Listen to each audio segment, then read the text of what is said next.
Bonjour à tous, bienvenue en Sologne. Je suis en compagnie d'Adrien qui garde-chasse ici sur cette propriété, mais ça fait 12 ans maintenant qu'il est garde-chasse, qu'il a utilisé pas mal de mules comme on dit dans le jargon. Ici, on a avec nous le RTV X1110 de la marque Kubota.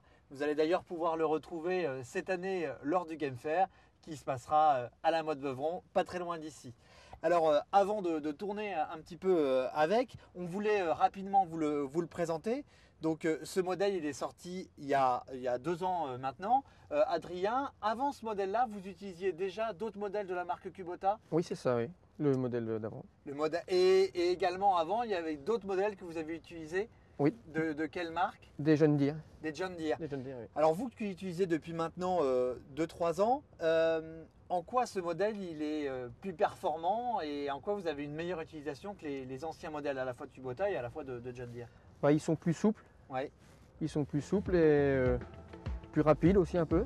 D'accord. Et ils sont mieux finis. Ils sont mieux finis. Ouais. Alors, pour rentrer un petit peu dans le détail, sur ce modèle, on a 3 vitesses, une position vitesse, je dirais, rapide, une lente, et puis une marche arrière. Donc, il y a une autonomie de 30 litres sur ce modèle. On met du diesel. Du diesel, oui, c'est ça. On met du diesel.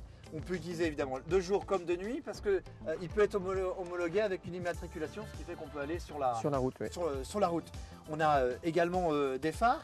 Dans votre utilisation du quotidien, qu'est-ce que vous faites avec Adrien?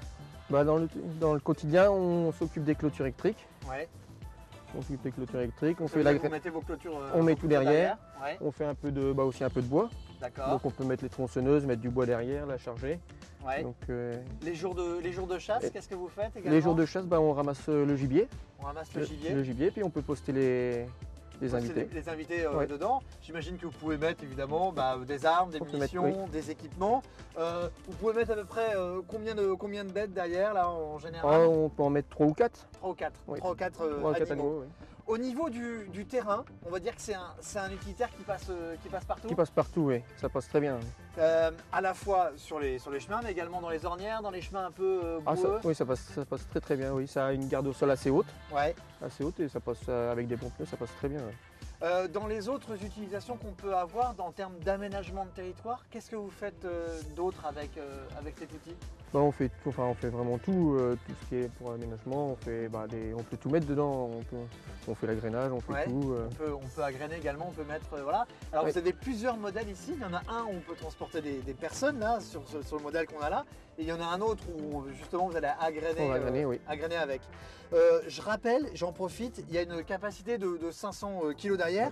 Et alors on peut faire basculer la benne qui est derrière? Oui, c'est ça, c'est hydraulique. D'accord. Donc on peut mettre vraiment beaucoup de poids et elle bennera quand même en hydraulique. Ouais. Et alors, comment est-ce qu'on fait pour benner? On a quelque chose qui se lève ou pas du tout? Oui, c'est avec une petite manette là. On a une petite manette et on lève. Qui est ici. Ouais. D'accord. Et est-ce qu'il y a d'autres choses que vous pourriez nous dire sur ce modèle en termes d'utilisation, ce qui vous plaît dans votre quotidien? C'est souple, c'est agréable dans les chemins, même si avec des grosses ornières on peut passer sans aucun problème. On en a pas mal au dos. Et on peut charger en plus de ça, on peut charger beaucoup. C'est plutôt un bon outil. Il y a également autre chose qui est utile, c'est que vous êtes garde-chasse, votre quotidien c'est évidemment de tourner sur le territoire, mais lorsque vous recevez des livraisons, une palette, je sais pas, du matériel, vous allez pouvoir également l'utiliser avec ça. Effectivement, oui, même quand on sème les maïs, on met tout, les sacs de semences dans la benne et on peut tout emmener sans aucun problème, partout dans les champs. Donc ça c'est quand même aussi super pratique. Ouais. Donc comme vous avez pu le voir sur ces images, Adrien nous a montré un petit peu tout ce qu'il était possible de faire avec ce modèle Kubota. Là le temps s'est un petit peu dégradé, on a de la pluie, du vent, et là Adrien m'a dit, mais on va mettre un petit peu de chauffage. Il y a également du chauffage disponible sur ce modèle Kubota. Tac. Allez, bonne route, salut!